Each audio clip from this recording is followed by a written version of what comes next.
Assalamu alaikum, Zakir bhai. I am Joseph Fernandez, working in a call center. मेरा सवाल आपसे ये है कि मुझे कई दोस्त मिले जिनमें से कुछ सिया है और कुछ सुन्नी। जैसे आपने कुछ देर पहले बताया कि जो इंसान मानता है कि अल्लाह एक है और मोहम्मद अलैहिस्सलाम आखिरी पैगंबर हैं, तो मैं मानता हूँ इस बात को। तो अगर मैं ये कहूँ कि मैं मुसलमान हूँ तो ये झूठ नहीं है। लेकिन मुसलमान बनने के बाद एक नमाज़ पढ़ना बहुत ज़रूरी होता है और कुछ तरीके हैं जो दोनों ही दोस्तों ने मुझे बताए, लेकिन उनके तरीके अलग अलग हैं। तो मुझे ये समझ में नहीं आया कि किसका तरीका मैं अपनाऊं, क्योंकि दोनों ही अपने तरीक़ों को सही समझते हैं। भाई साहब ने सवाल किया कि अगर अल्लाह एक है उसमें मानना है और मोहम्मद सल्लल्लाहु अलैहि वसल्लम पैगम्बर है तो मैं मानता हूँ, तो उस तरीके से मुसलमान हूँ मैं।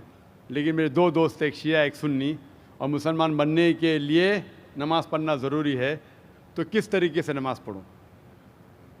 भाई साहब, आप कहते हैं कि अल्लाह एक है, आप मानते हैं कि अल्लाह के पैगम्बर मोहम्मद सल्लल्लाहु अलैहि वसल्लम आखिरी पैगम्बर है, तो आपने कहा कि किस तरीके से नमाज़ पढ़ूँ। ये शिया सुन्नी जो आपने पूछा,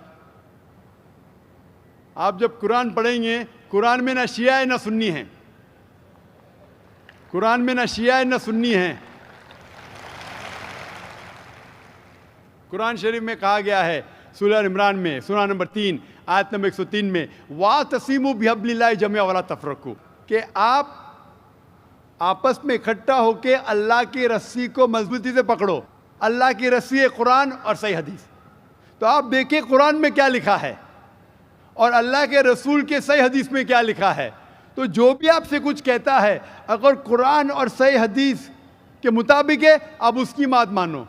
जो जाकिर कहता है वो भी कुछ अहम नहीं इस्लाम में, जाकिर इस्लाम में ज़ीरो है। जो जाकिर कहता है वो बात मानना ज़रूरी नहीं, लेकिन जब मैं कुरान का हवाला दिया तो आपको कुरान की बात मानना फ़र्ज़ है। जब मैं सही हदीस का हवाला दिया तो आपको सही हदीस की बात मानना ज़रूरी है।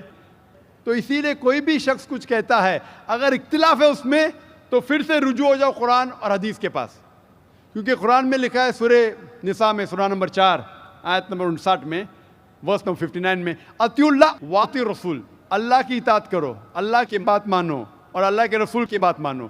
और वो लोग those who have been charged with authority, जो उलुल अम्र है, वो लोग जो आपके अमीर है।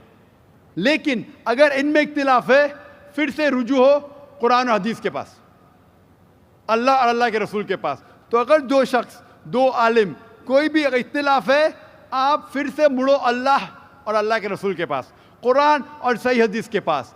फिर देखो कि कौन सा दोस्त, कौन सा मुस्लिम, कौन सा आलिम, कौन सा मौलाना कुरान और सही हदीस के मुताबिक कह रहा है। आप समझे? तो इससे पता चलेगा कि क्या सही है। आप बोलते हैं कि नमाज पढ़ने के तरीके में इख्तिलाफ है, शुरू में कम से कम जो यकसा है वो तो शुरू करो। इख्तिलाफ वो थोड़ा है, नमाज के तरीके में इख्तिलाफ वो थोड़ा है, जो यकसा है वो तो शुरू करो। अगर आप मुसलमान बनना चाहते हैं तो इतना वक्त क्यों ले रहे? खाली नाम के मुसलमान होना ज़रूरी नहीं है, वो कोई फ़ायदा नहीं। अमली तौर पे मानो कि अल्लाह एक है, उसकी इबादत करो और आखिरी रसूल मोहम्मद सल्लल्लाहु अलैहि वसल्लम पे ईमान लाओ। और उसके बाद फिर तहकीक करो, आपके दो दोस्त लोग जो बोल रहे कुरान से कौन मैच करता है, सही हदीस से कौन मैच करता है, क्योंकि अल्लाह के रसूल फरमाते, सही बुखारी की हदीस है, उस तरीके से नमाज पढ़ो जिस तरीके से आपने मुझे देखा। तो जो सही हदीस से साबित है, कुरान और सही हदीस से, उस तरीके से नमाज पढ़ो। लेकिन अगर 19-20 फ़र्क है, कम से कम जो यकसा है वो तो शुरू करो। इख्तिलाफी बातों पे तहकीक करो, इंशाअल्लाह पता लग जाएगा आपको क्या सही है। तो इंशाअल्लाह अभी आप सिर्फ नाम के मुसलमान मत न हो, अमली तौर के ऊपर मानो कि अल्लाह एक है और अल्लाह के रसूल मोहम्मद सल्लल्लाहु अलैहि वसल्लम आखिरी पैगंबर है। Hope that answers the question.